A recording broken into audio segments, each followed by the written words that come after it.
जय हिंद, वंदे मातरम। और हम हैं इस समय उत्तर प्रदेश की राजधानी पावन धरा लखनऊ में, और कल एक राष्ट्र एक चुनाव पे बहुत विस्तृत चर्चा हमारे यशस्वी माननीय मुख्यमंत्री जी के नेतृत्व में, जो प्रदेश से विभिन्न विभिन्न स्थानों से समाज सेवी एकत्रित हुए, उन्होंने समर्थन, उस पर हम चर्चा करते हैं हमारे विधान परिषद सदस्य जी और प्रदेश उपाध्यक्ष जी माननीय संतोष जी से।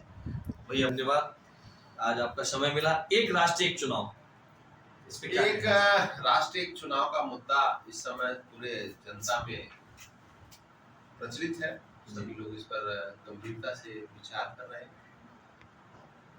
भारत की सरकार ने हमारे पूर्व राष्ट्रपति रामनाथ कोविंद जी के नेतृत्व में एक समिति बनाई और उसकी रिपोर्ट आई।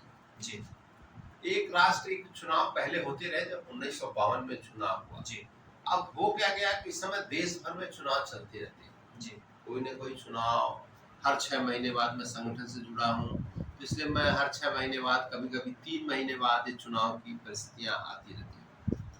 तो ये मोदी जी ने एक अद्भुत विचार का प्रतिपादन किया कि एक राष्ट्र और एक चुनाव हो, और देश ने इसको स्वीकार किया है। जी, इससे सबसे बड़ा लाभ कि एक बार चुनाव हो जाएगा, विधानसभाओं का, लोकसभा का, हमारे स्थानीय निकाय का और हमारे जिला पंचायतों का, अन्य सभी चुनाव, सारे चुनाव एक साथ करा देंगे। मान लीजिए 3 महीने तक चुनाव चलता है जी, और 3 महीने तक चुनाव चलता है, तो उसके बाद 5 साल के लिए छुट्टी होगी। फिर राष्ट्र हमारा जो है, जो समाज हमारा है, जो हमारी नगर पंचायतें, नगर पालिकाएं, जो हमारी असेंबलीज हैं और जो मंत्रिमंडल है प्रदेशों के, जो देश की सरकार है, वो केवल विकास के काम में लगे। 5 साल विकास और देश को मजबूत करने के लिए, और भारत का जो माननीय प्रधानमंत्री जी का सपना है 2047 में विकसित भारत बनाने का, उसके तरफ बढ़े। देश का पैसा भी बचेगा, देश के लोगों का समय भी बचेगा, और आचार संहिताओं के कारण, अन्य कारणों से जो विकास के काम बीच बीच में रुकते रहते हैं, वो अनवरत रूप से चलते रहेंगे। बिल्कुल, इसलिए इस पर विचार कर रही है सोसाइटी, और मुझे लगता है कि ये लागू होकर के रहेगा। बिल्कुल। भाई, बड़े भाई बहुत ही युवा दिलों की धड़कन भी है। कहते हैं ना, जो समुद्रों को हिलाते हैं उन्हें तूफान कहते हैं, जो तूफानों को थामते हैं उन्हें नौजवान कहते हैं। ऐसे आप युवा हैं और बहुत कर्मठता से आप कार्य कर रहे हैं। स्वस्थ भारत से समृद्ध भारत, रोजगार युक्त भारत, भ्रष्टाचार मुक्त भारत, शिक्षा से युक्त भारत, गौहत्या मुक्त भारत, विश्व गुरु भारत कब बनेगा?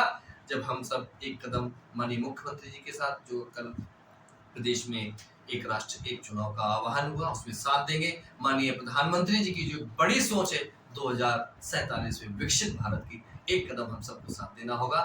तो भाई ने जो आह्वान किया है, एक आह्वान आपका और मैं चाहूंगा युवाओं के लिए, क्या संदेश देना चाहेंगे आप एक राष्ट्र एक चुनाव पे? एक राष्ट्र और एक चुनाव युवाओं के लिए सबसे जरूरी है, क्योंकि अब ये भारत के नागरिक हैं, ये आने वाले नागरिक नहीं है, ये आज के भारत के नागरिक हैं जी, और लंबे दिनों तक इनको भारत को आगे ले जाने की जिम्मेदारी अपनी निजी पारिवारिक जिम्मेदारियों के साथ इनके ऊपर है। और सबसे बड़ा भारत के हित में भी और व्यक्तिगत हित में भी, कि व्यक्तिगत भी विकास हो और देश का भी विकास हो, विकसित भारत भी बने 2047 में, और हम भी मजबूत हो, समाज का एक एक तबका मजबूत हो।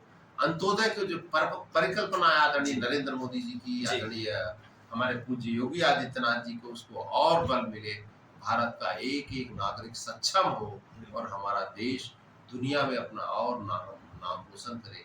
1000 साल बाद जो भारत की ध्वजा पूरी दुनिया में तेजी से लहरा रही है, उसकी ऊंचाई और बिल्कुल।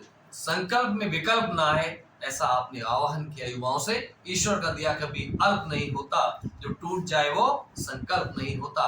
हार को लक्ष्य से दूर ही रखना, क्योंकि जीत का कोई विकल्प नहीं होता। बने रहिए आप ऐसे ही, हम समाचार के माध्यम से आपको अवगत कराते रहेंगे। धन्यवाद। जय हिंद।